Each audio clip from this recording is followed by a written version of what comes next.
It's Grace Redman. Thank you so much for joining me on another episode of Real Talk, where I get to have real life, raw conversations with incredible people from my circles and communities who have overcome challenges and created amazing. Today, my guest is incredibly inspiring. Rashmi Airan is an Ivy League educated attorney, former Wall Street investment banker, college professor, entrepreneur, and professional vocalist. But her story didn't unfold the way bullet points might suggest.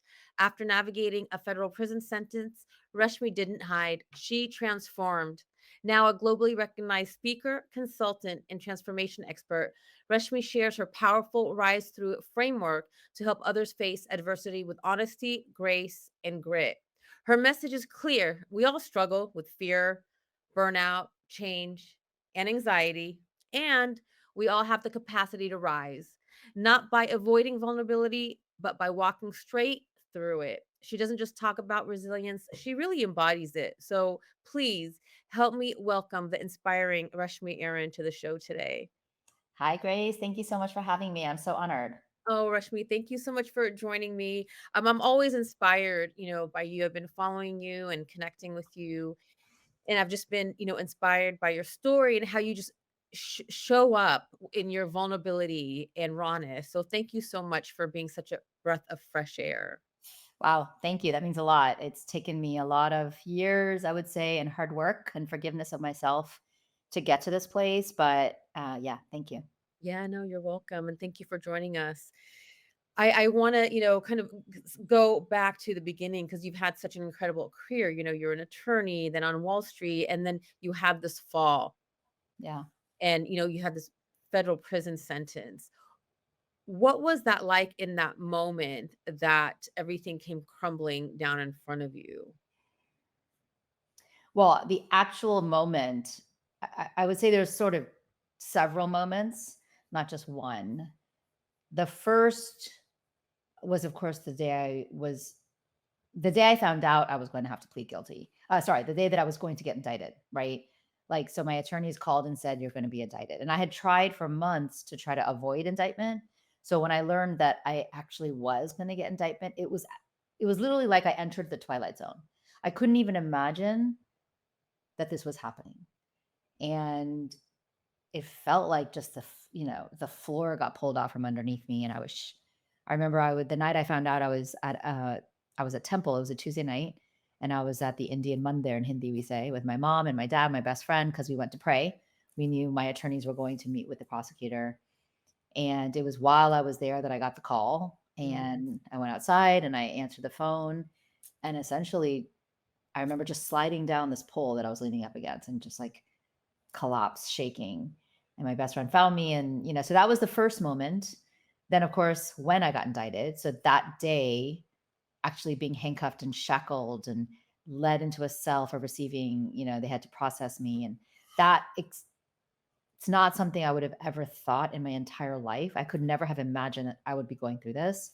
So to have to go through it was really felt shameful and humiliating, and I just didn't understand, right? Like I was so upset and at this point when I got indicted, I hadn't yet owned it. So I was full of a lot Mhm. of anger. Uh at everything, at the justice system, at the prosecutor, at the world. And I was really uh now I realize in denial. Um then when I decided to plead guilty, that was a huge shift for me.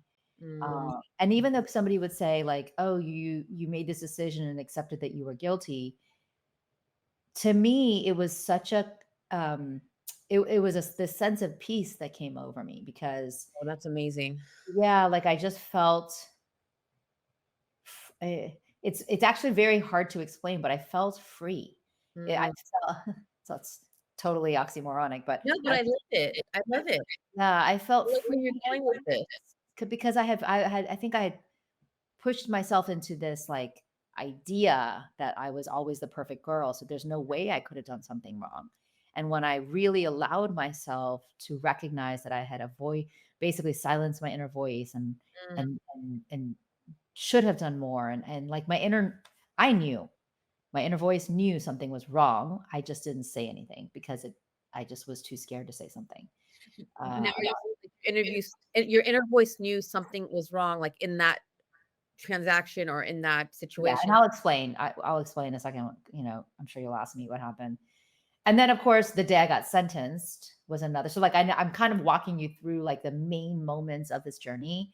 When the judge sentenced me to a year and a day in prison, I was in a federal courtroom with 200 people behind me, supporting me, loving me unconditionally. But I collapsed on the ground and I was hysterical crying. And so that felt, and by this point, I had already had a spiritual awakening. So I had come Mhm. to this place of understanding that I really believe that it's not happening to me, it's happening for me. So I had come to that place of understanding, but the shock of understand like recognizing that I was actually going to go to prison was very scary. And it didn't feel possible. I didn't feel capable of going through such a crazy experience. Um, so like, of course, in the day I surrendered. So those, like, there's all these moments along the way, but certainly your audience is going to want to know what happened. So So can you share with us a little bit more? yeah, You don't have to go into great detail. yeah. Um, so I was a real estate attorney, and by way of several law firms and working for the government, um, basically the county government, I ended up opening my own law practice in 2004 and quickly had kids. I had just gotten married. My husband at the time was a firefighter. And so there was all this, I felt a lot of stress around and overwhelm around having to, pay for payroll because I had this little, four people that worked for me and cover payroll and send the kids to the best schools. And I definitely was caught up in keeping up with appearances and going Sure. to fancy dinners that I really couldn't afford. And if I literally was going to every possible networking event, missing dinners with family, with my, husband and kids. And, I would sell my services at the gym. I was constantly on the go. I never ever took a break. So even when I was home, I really wasn't present Mhm. because I felt so much like anxiety all the time about and like paranoia, right? Like I had to keep Get going, it. keep going. And so when I got the opportunity to meet this real estate developer, which was right before the crash, right? This is 2007. I jumped. I was like, oh, this is the answer. This is Mhm. the answer to my struggle. And so, when I went to go meet him, my inner voice was screaming, and I didn't ask the questions I should have. I should have just walked away. And instead, I started working with him. And within 15 months, I did about 200 closings. He was doing condo conversions and giving buyers incentives to buy condo units. That's essentially what he was doing. And my duty as a buyers and sellers attorney, but I also represent the banks in these as a closing attorney. I had a duty to tell the banks about this buyer incentive that was happening, even though it didn't flow through my escrow account. Got it.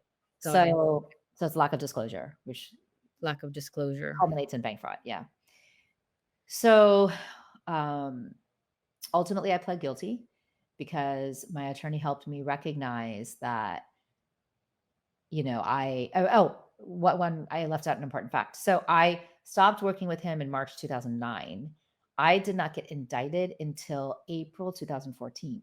Oh, wow. In 2011, the FBI had come, but it took 5 years after I stopped working with this developer, 7 years after I met him. And so that was very bizarre to me. At the time, I think that the US government was really looking after and prosecuting lots of mortgage and bank fraud cases. Especially around that time, I mean, you're talking about 2008, 2009 during the Right. crisis. Right.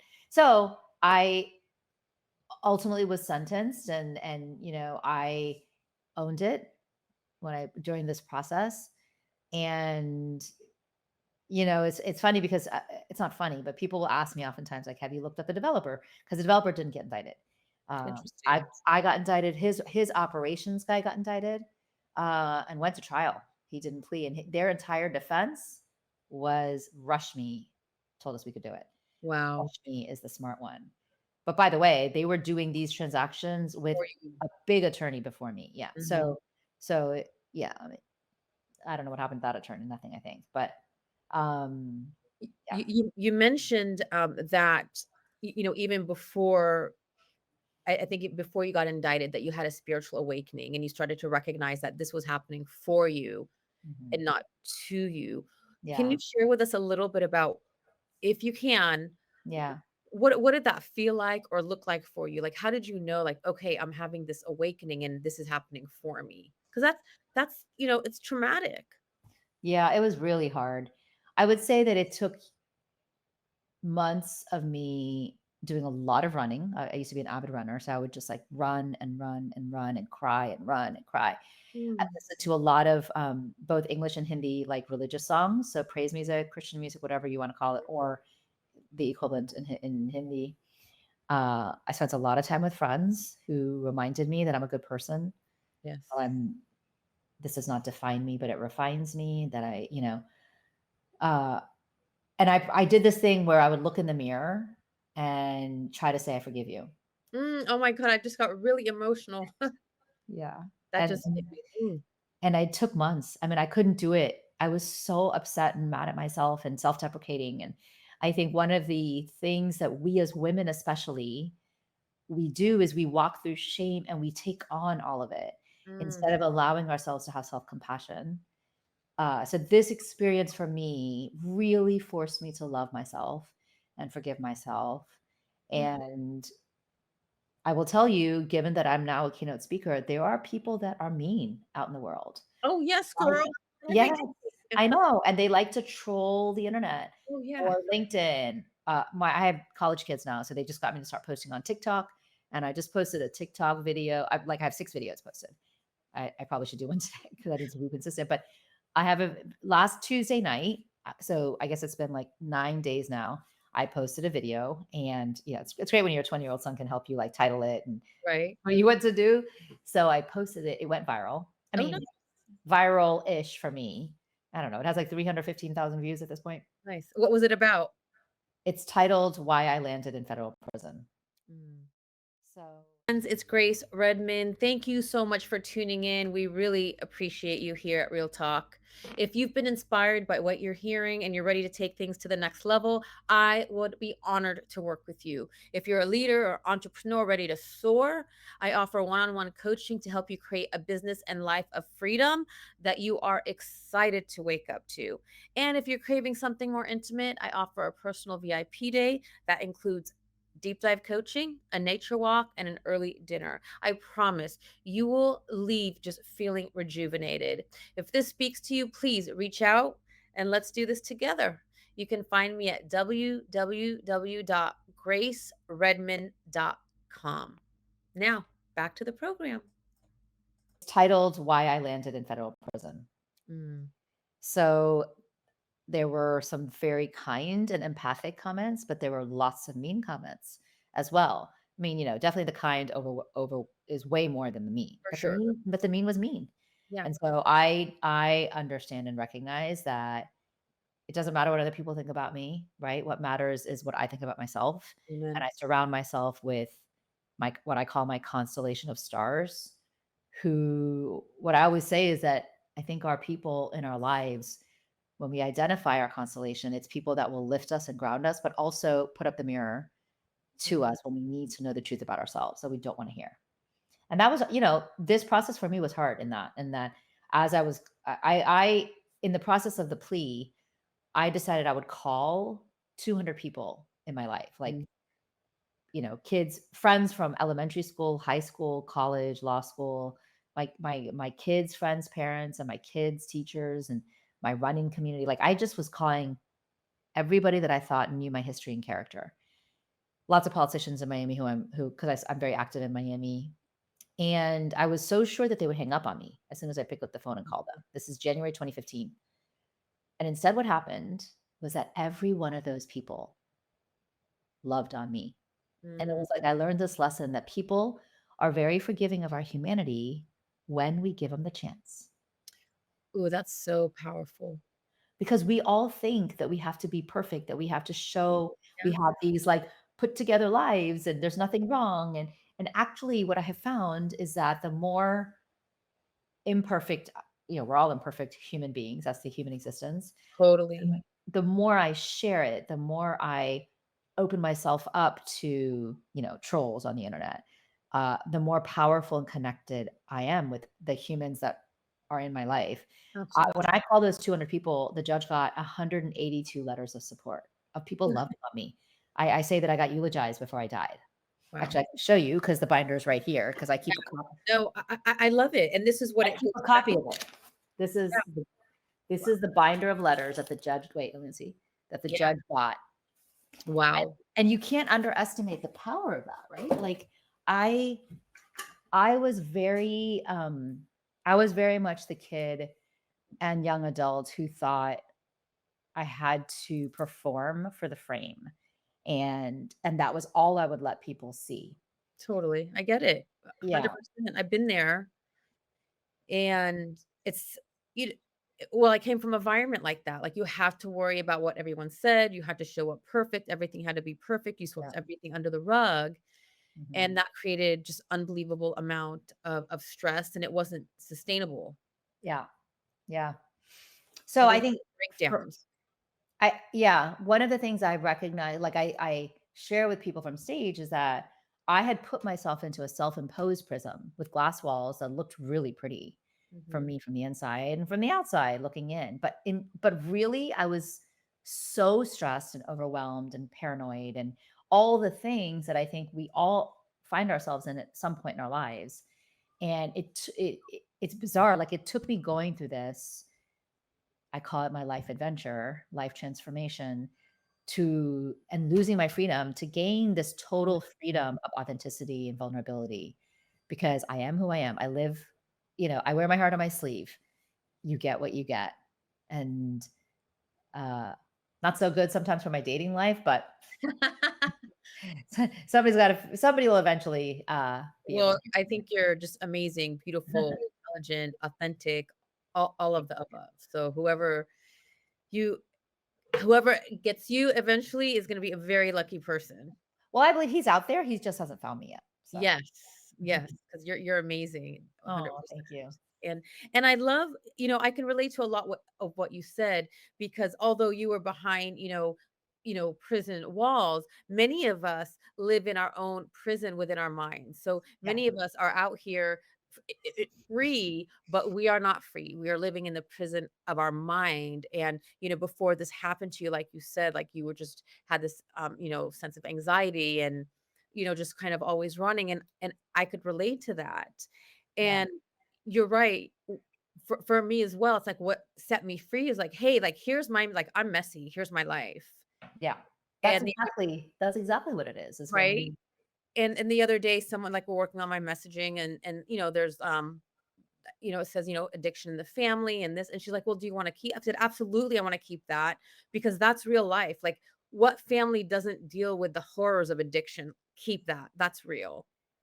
Well, my sister passed away 6 years ago from a fentanyl overdose. Oh, So, so she sorry. she suffered from mental health for 27 years, and, of course, she had a dual diagnosis, so she also had a drug addiction.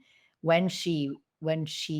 the day she died, she relapsed, went to go buy from her normal dealer, and that time it was laced, and so it wasn't an intentional suicide, it was laced with fentanyl, so she died instantly, and it was 6 years ago, so my kids were 13 and 14, and, it's something that we as a family talk about a lot. My parents have co-founded a, um it's called Key Clubhouse of South Florida, so it's a clubhouse model for mental health, for our Mhm. mental health community here in South That's Florida. so sweet.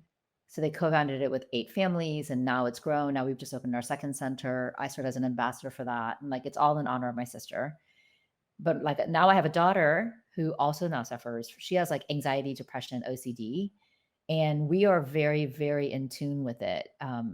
So you said addiction, but I do think addiction and mental health are very, very, 100% they go hand in hand. for sure. So I'm just confirming that you're right. Like, it touches, I think, all of us in some way. For sure, and that's why I'm open, to share about and anyway, like I told her, I'm like, "That is part of me. I know this is a professional situation, but Yeah, there's so much messy," and I guess going back to, like, the vulnerability, like, to show up and I've, watched you speak and just you show up with these stories that are human and real, and that's what's connecting with the audience, like, we really even just me talking about it, I feel lighter.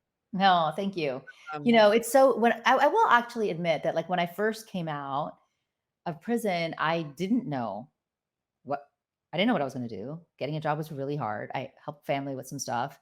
And so the first speech I gave at Columbia Law School.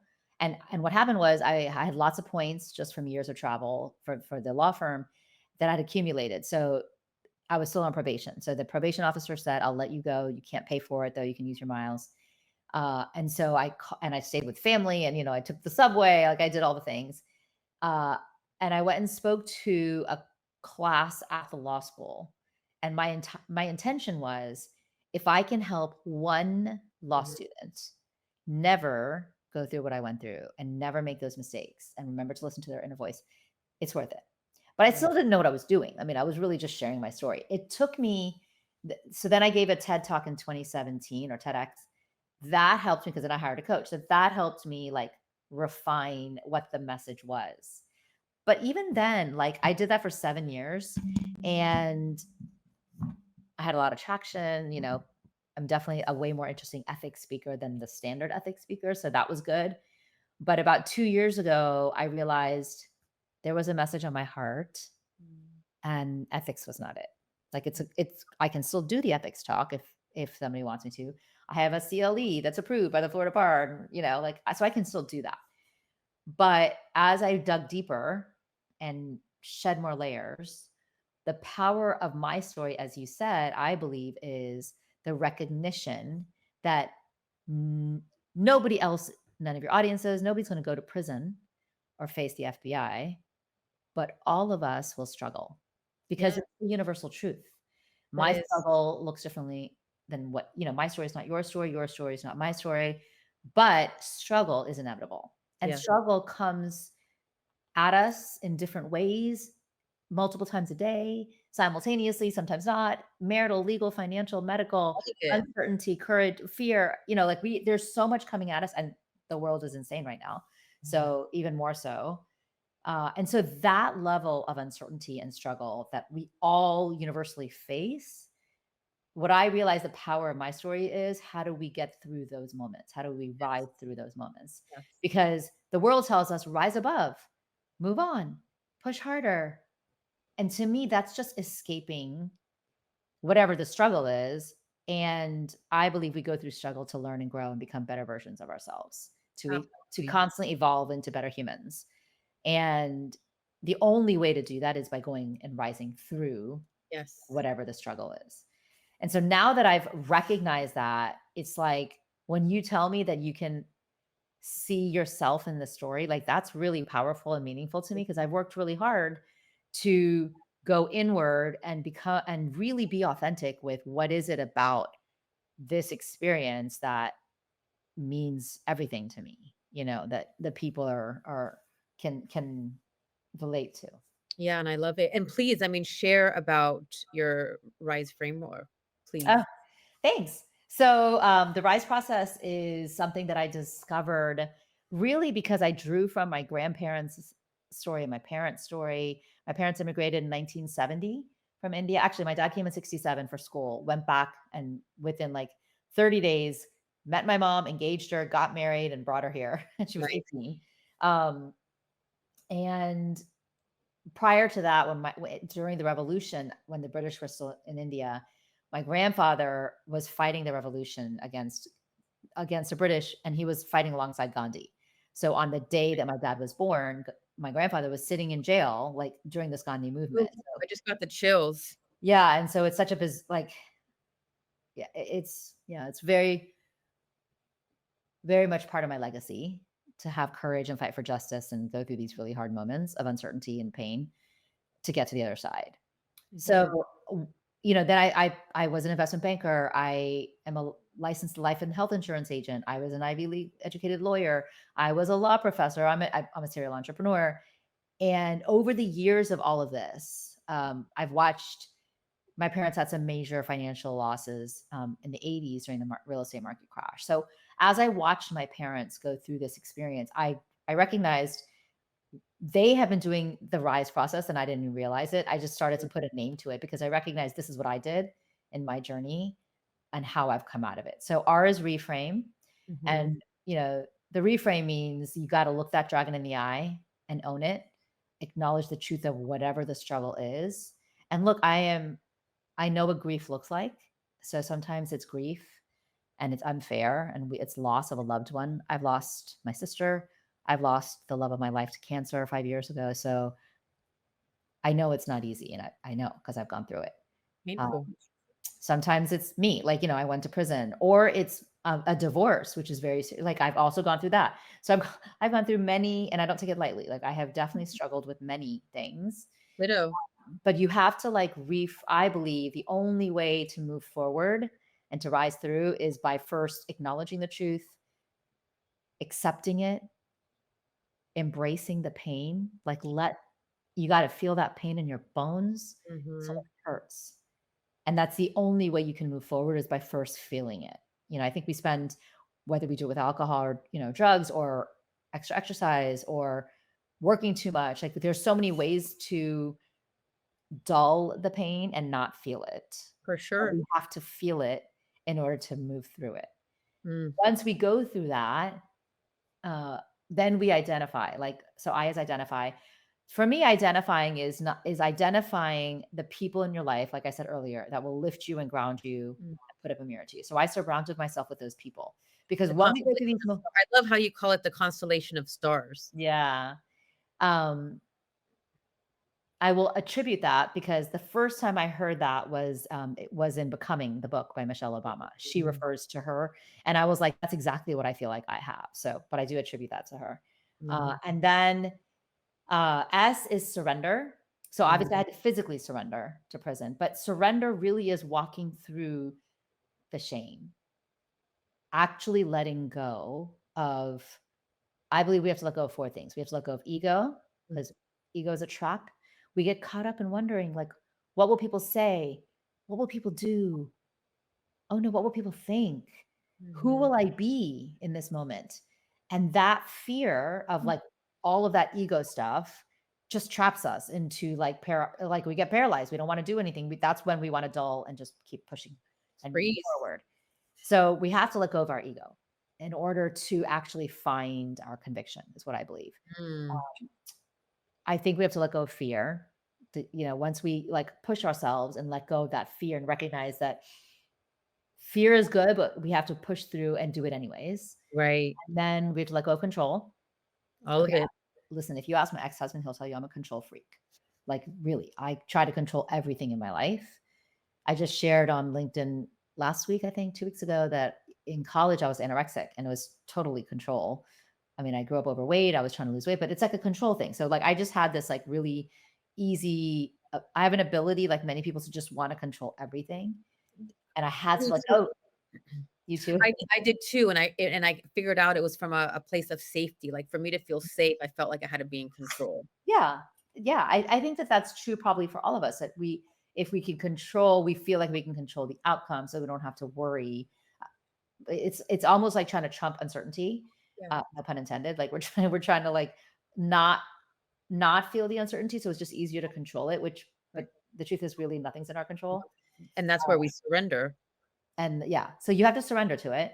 And I also think we have to surrender to judgment. So No, I believe we judge ourselves, right? So I already walked you through what that looked like for me to forgive myself. But I also know that I was passing judgment on others. And mhm, going to prison, there is no better way to learn that about yourself because I was absolutely passing judgment on the women I was about to go to prison with. And then I got to prison and I learned that they were just like me. They were just human beings who made bad decisions. And but for the grace of God, there go I. And they just happened to be born in a different family with different circumstances. And I really had this awakening that we are just drops from the same ocean. And mm, so when I was able to surrender to all of that, finally I could evolve. So that's E. And I evolved. I think we keep evolving every day. We keep becoming better versions of ourselves, better human beings, able to give to others when we allow that authenticity in ourselves. And for me, evolution looked like being present with my children and learning that sense of presence. So what I say is be where your feet are.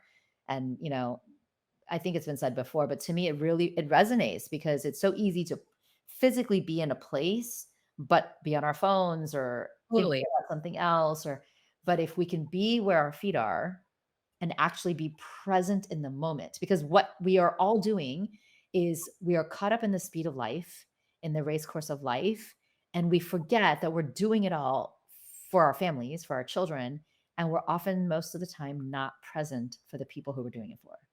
And we forget that like these are the moments that we're supposed to be here for. Yes. So presence for me, I also found gratitude. I in prison, I wrote in a gratitude journal every single morning. It was like the first thing I did when I woke up. So I would like pull it off the ledge from I was on the top bunk, and I'd pull it off the ledge and I'd write three things I'm grateful for, three positive affirmations for today, three things I hope to do today. And at lights out, it would be the last thing I did. I would write three things I'm grateful for what happened today, three things I could have done better today. And the in the process of writing in my journal, and of course studies show, right, if you For sure. document and find moments for gratitude, it reduces mental health, stress issues, it reduces burnout, like all of the things. And I found that it's not that I wasn't grateful before, but certainly I never was intentional about finding gratitude. And I think that that process was very eye opening for me because I'm sitting in prison away from my children, and how could I find gratitude, right? Some might ask. But it's pretty Mm, incredible when you start seeing where you can be grateful and what you can be grateful for every day. so It has, powerful. yeah, it's such a way to evolve, I think, for ourselves. And then finally, for me, I found joy. I mean, I had spent so much of my life caught up in trying to achieve, Yeah. and all of my self worth and self value and self love was rooted in achievement, right? Like, I think it's so many of us. We we measure ourselves, we identify as that whatever, the lawyer, the doctor. I go to this college, like all of that. And when we can recognize that for me, that pursuit, it's not that we don't want to have ambition and goals, of Yeah, course. we still wanna achieve, but not have the attachment to the outcome. But I think for me, the attachment to the outcome prevented me from having a lot of joy in my life in like college and law. I mean, I'm not saying I didn't have fun. I had fun, but there are joy moments I missed out on. So when I was in prison, I was intentional about finding joy. And Mm. since I've come home, I try, although my kids will tell you I work too much right now. I work too much too, but I enjoy it. I really do. I do too, so I just came from a boot camp masterclass experience.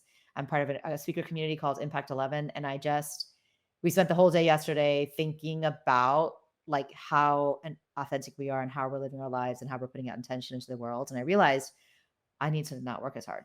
Not that I can't. I need to balance my time better. I still work very hard and will Infuse always. some fun. Well, I'm with you, so we'll make a commitment to each Okay. other, like, I'm gonna integrate some fun into my life, more fun. Yeah. So like, my kids are like, "Mom, go on that date with that guy from the app," or, go take a photography Yeah, class. girl, go on the date, you're hot. Ah, thank you. Thank you. Somebody will find me. Oh, Yeah. yeah. Miami's a hard place. Miami is a hard place. What makes it hard? I mean, I've been to Miami once, and I had a lot of fun.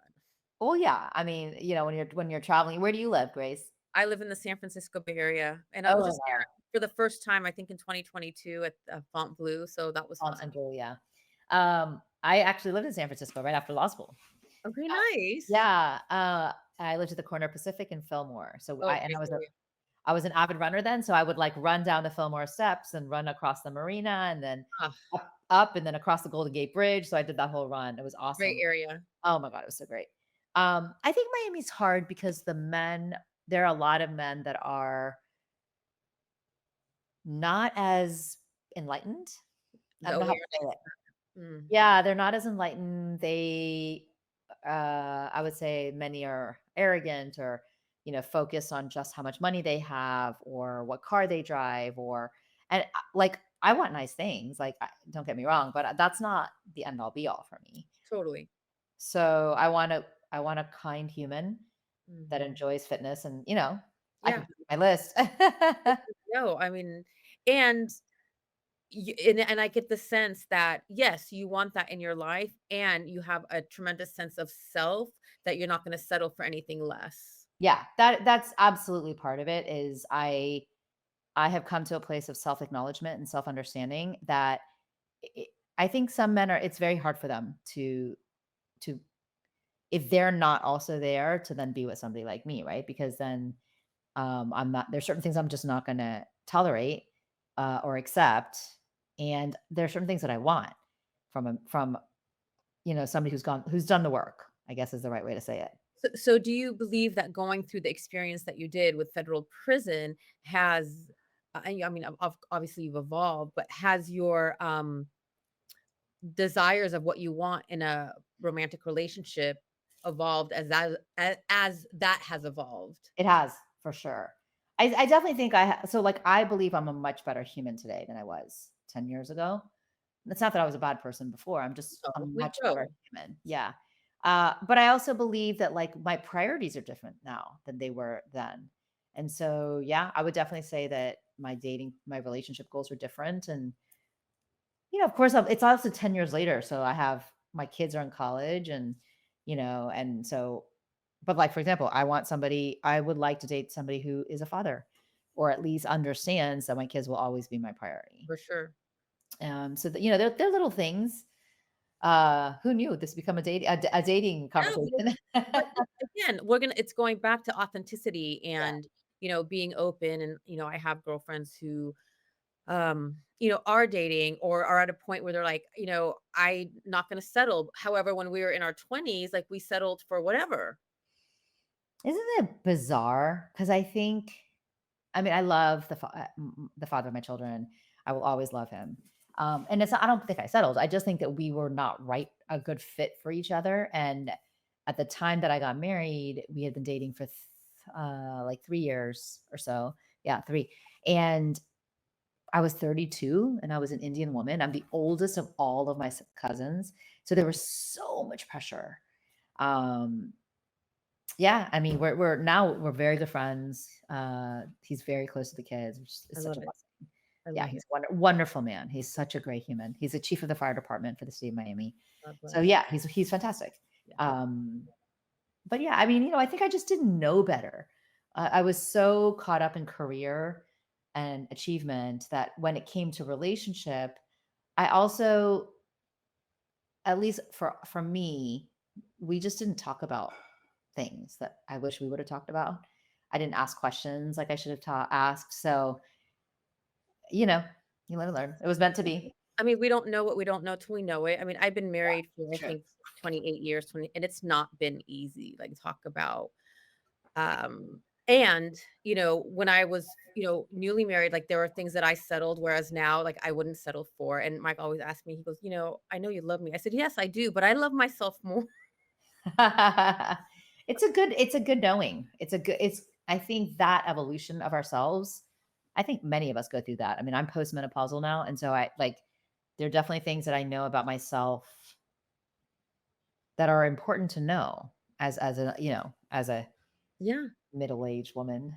and I don't know, my experience, my mom passed away when she was only 50 years old. So in my mind, I'm so I sorry.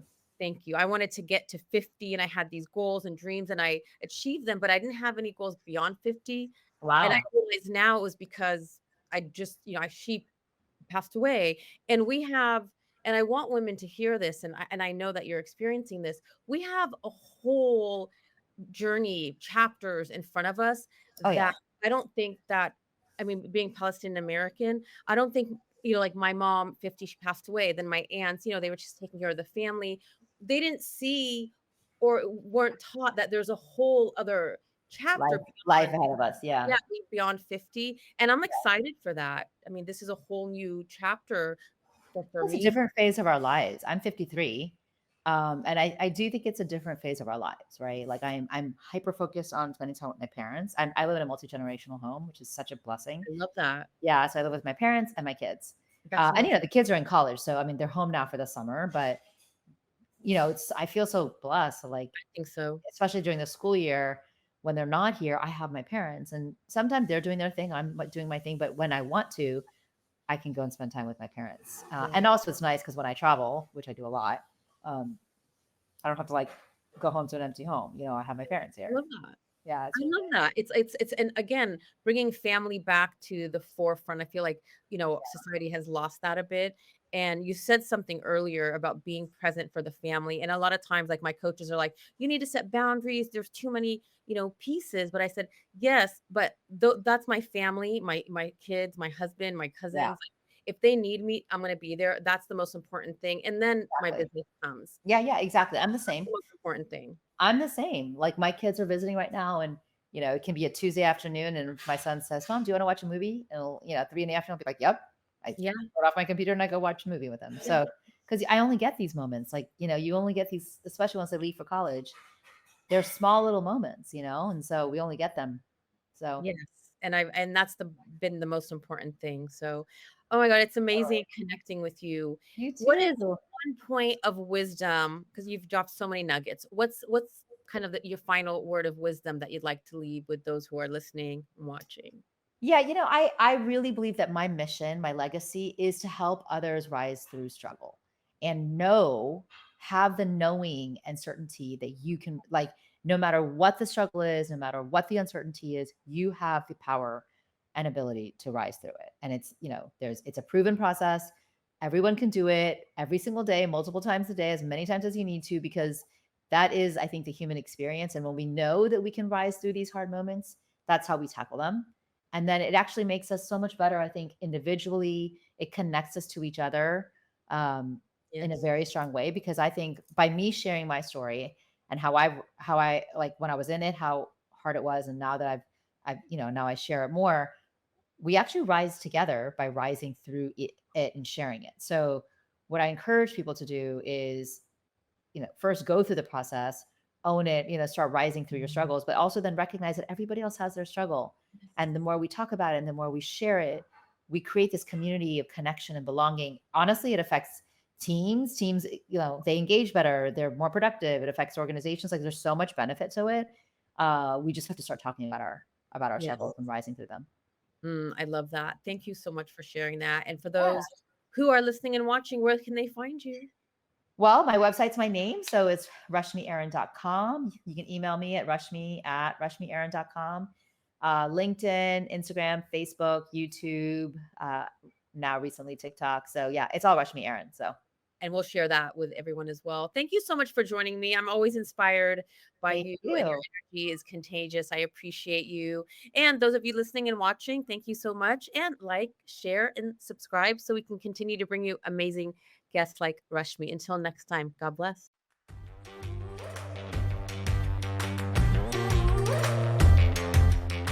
Hey, love. Thank you so much for listening today. I am so grateful for you. I'd like to show you my appreciation by gifting you a free forgiveness self-hypnosis audio download. Part of living the fun and fabulous life is practicing forgiveness. Forgiveness can be such a long and challenging process. My intention is that this forgiveness audio will help you in practicing forgiveness, especially with yourself. Grab it by visiting daretoachieve.com/forgiveness. For more inspiring tips, make sure to connect with me on social media. Drop me a line on Facebook or Instagram at Grace Redman Dare to Achieve. Until next time, keep moving forward towards living your fabulous life.